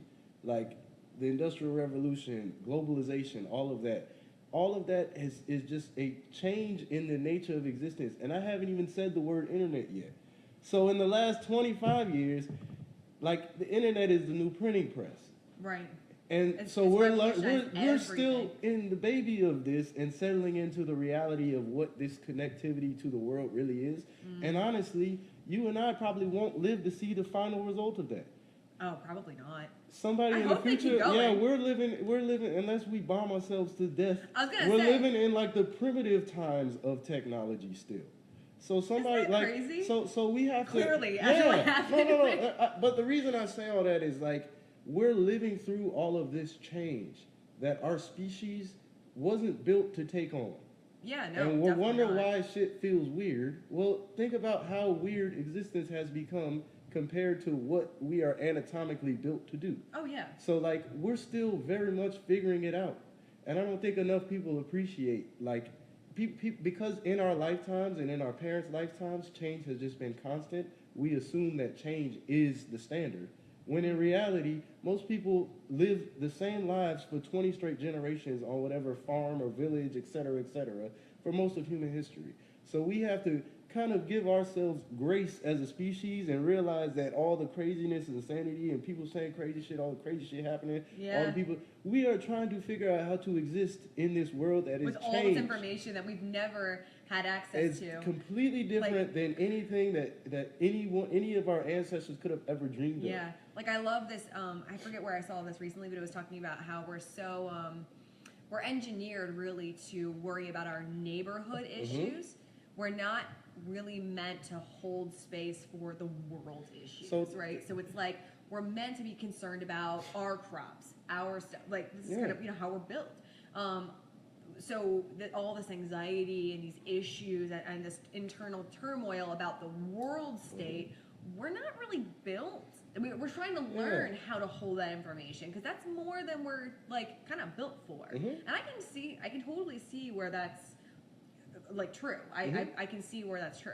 Well, and then also I think because so much has changed and like we as the human race, like, and this is like big picture shit, because so much has changed and there's just this constant progression when it comes to technology and like capability that we all have, and people have this great worldview, and now the world politics is all politics now, and people have this like grandiose worldview, but they also assume, again, they give the people that do have power in this world a little too much credit, not realizing that they're still just people and institutions built by people, and like nobody really knows what the fuck is going on. Like that's like the secret that, and anybody who tells you is probably full of shit. Because if they did, they would have got this shit together a long time ago. That's fair. No, that's totally fair. So it does feel also overwhelming and also like encompassing, and like you mentioned, we're not meant to take in the world news, and people feel so disheartened by things they see. Right. But it's just so much. Yeah. Ultimately, like you said, we're not. There was an earthquake in Morocco last week, and I think 400 people died, and that's tragedy. That's awful. It's terrible. But if we were living as we were meant to live, we would have no idea. You know what I'm saying? Yeah. Like tragedies happening everywhere Those are meant to all be the time. Like But when you have a Twitter account, it feels like tragedy is happening more or less often because you're hearing about all of the tragedies. Right. You know what I'm saying? It feels like the most tragic time because we have the most tragedy given to us, shared with us. Yeah, there was. When I think it's been tragic for a long ass time. The 20th century was the fucking Holocaust happened. It's 5 million people got murdered, and I'm not. I know it's funny, but like you get what I'm saying. Imagine if something like that was happening with cell phones. With social media? Oh my god. The transatlantic slave trade happened. Yeah, no. It's like I'm trying to imagine like history is just a line of tragedies. I just had the Mongols invaded Eastern Europe and slaughtered people by the thousands. I just had this crazy thought. Like literally, I was just thinking like we have the Holocaust Museum, right? That holds everything that we know, kind of. I mean, people who weren't there, who have no attachment to it, right? That's all the information right there. We can't really. There's only so much on the internet you're gonna find about it, right? But imagine if we had all this technology and all of this stuff, and we were able to watch all of it like that. Yeah. Oh my God, that's crazy. No, and I mean, how could you? I couldn't get up. Think about all the tragedies that weren't even written down. Wild. Yeah. Oh like, my God. That's what I mean. Like it's. Oh my God. Tragedy is part of the nature of the universe and existence. That's what makes it so amazing and awful. Yeah, it's like, and you just kind of gotta roll with it and ultimately just like feel like, and I guess this is where it kind of wraps back to the point of like career and opportunities and stuff like that. Just be appreciative of whatever experiences you get, because like ultimately the fact that you exist is a statistical anomaly. A statistical anomaly. Like we don't know what the fuck is going on, but like we're here. Yeah. Like that's all. Isn't that great? I think therefore I am. So like just kind of you gotta take it and like appreciate the experiences that you do get and keep seeking more experiences, because those are the only things that you tangibly know that you can get out of this world. Like whatever experiences you do or you are fortunate to get. So yeah, I don't know. We're still supposed to be talking about work. No, but I love that. I love our. We have this great habit of going down these rabbit holes. Yeah, that's but why I feel like I never talk about what you want to talk about. No, I love it. I love it. No, I just feel like, I mean, is there anything else that you? Because I have some like kind of wrap up questions. But is there anything else that you want to like cover that we didn't cover before about your career, or about the Navy, or about the White House, or Trump, or I don't know, anything. Yeah, I guess I kind of hinted at it earlier, but like when people ask me like, what's it like, and like what are these people like, and what's really happening, I always tell people it's a lot closer to exactly how it appears than you would assume. So, and that doesn't mean that that's not in like like most people assume there are like these nefarious, shadowy, like Right, all this mystery. yeah, oh, this person's, Yeah. but like. This is what Like really the what they're saying. The CIA. Like, have you ever met somebody who just like works for the CIA? No, they're like, I haven't. What are they like? That you probably have, and they were probably very normal. Really? Like, Okay. All these big scary institutions that everybody is like, oh, this like it's easy like 3-letter, oh, the DEA, they're come, but like when you meet somebody who works for the like it's just Bob who smokes meats on the weekend, like. And like, yes, he has a job, which is a part of this agency, but like ultimately, like there's a lot more just normalcy and like humanity behind these institutions than I think most people appreciate, because the faces of these institutions are these like decrepit, weird people, lizard people. Yeah, they're these characters, but like the day-to-day governance is a lot more standard, publicly available, and less nefarious and shadowy, and fucking boring than I think most people would ever appreciate. And all of that being said, it does all feel very overwhelming and scary, and like nobody's in control because they're not. But people don't often ask themselves, what can I do? And do that. And it starts at that small level, and being an active citizen and making yourself more aware of things happening around you. I told you I was a political science major in my short, unsuccessful stint in college. The phrase is "think globally, act locally." Mm-hmm. You know, I've heard that. So that's a very cliche saying, but like not enough people apply it to where they are like, ask yourself, what are you doing? Like it sounds so corny.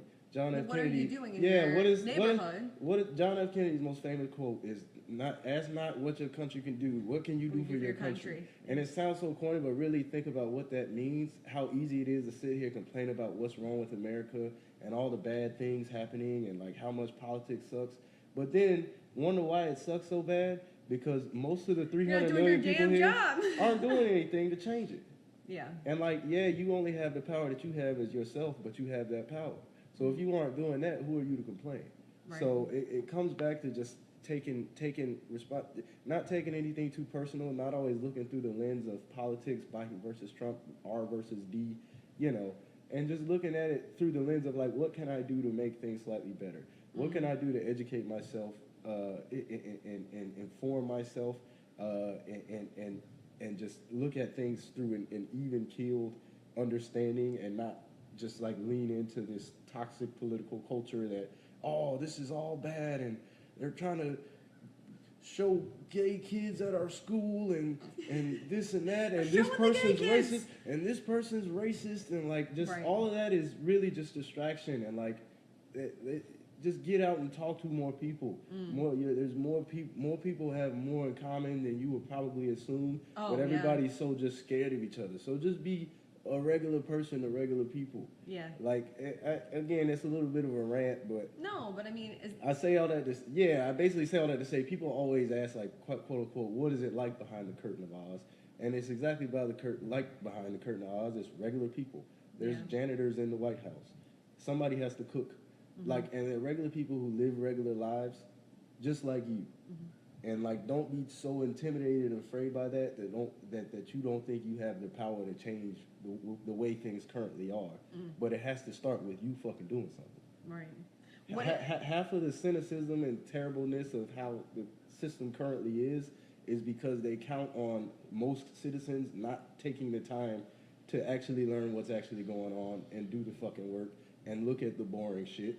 They count on that. That's why they can kick and scream and say bullshit, because they know most people won't follow up. So if you're tired of it, be that person. Do the research, and not just the research into, this is what I heard on. Not just what you want to hear, but just the plain facts. Read it, read it as it is, and like, don't look at like realize that the political item of the day often isn't the most important thing happening. No, and that's not some government conspiracy. That's some, what do we pay attention to?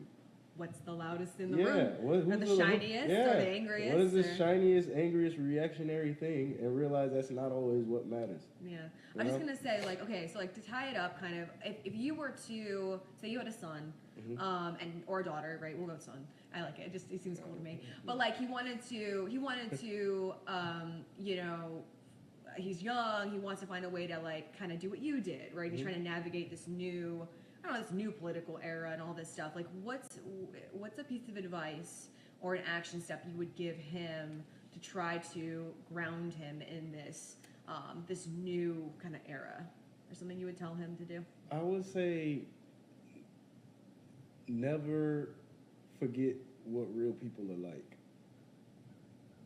And that sounds so simple, but it's true. Just because it's easy to get into bubbles and like fall into the day-to-day politics and where it becomes like a sport, WWE, whatever you want to call it. But like, never forget like that there's real people and how to talk to real people, and to stay, like you use the word grounded, but to stay grounded with like reality, and realize that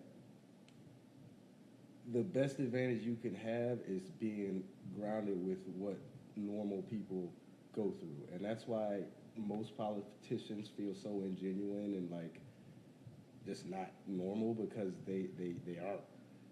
Right, you know what I'm saying? Attached. So like, I guess if I had to say anything like this, and the ones that resonate with people are the people who talk and like don't feel fucking weird. So like, just don't be a weirdo. Just like talk to people how you talk to people, and never start sniffing your own farts too much. I love it. But I love it. I don't know. I guess advice to a son like entering in, I would just say, professionally, just always stay flexible. I don't believe in planning. I believe in preparedness and taking opportunities that come to you. Because like I couldn't have ever planned how my life panned out, good, bad, and ugly. But I was always prepared for any opportunity ready for it that's presented to me. You know what I'm saying? So, yeah. And when you find yourself prepared, then you feel a lot less intimidated when you walk into rooms. So don't get so stuck on checking boxes and like, oh, I have to do this way and that this way. There's certain shit you just can't plan, but always be prepared. That's great advice. Yeah, I love that. Yeah, that kind of flowed out. So hopefully That's beautiful. Yeah. No, thank you. This was great. Cool. Oh, beautiful. Hopefully we're recording this. Yeah, let's check. Let's double check. And we are good. All right, We're good. All right. Sweet. We're Thank you wrapping? so much. Cool. Yeah, no.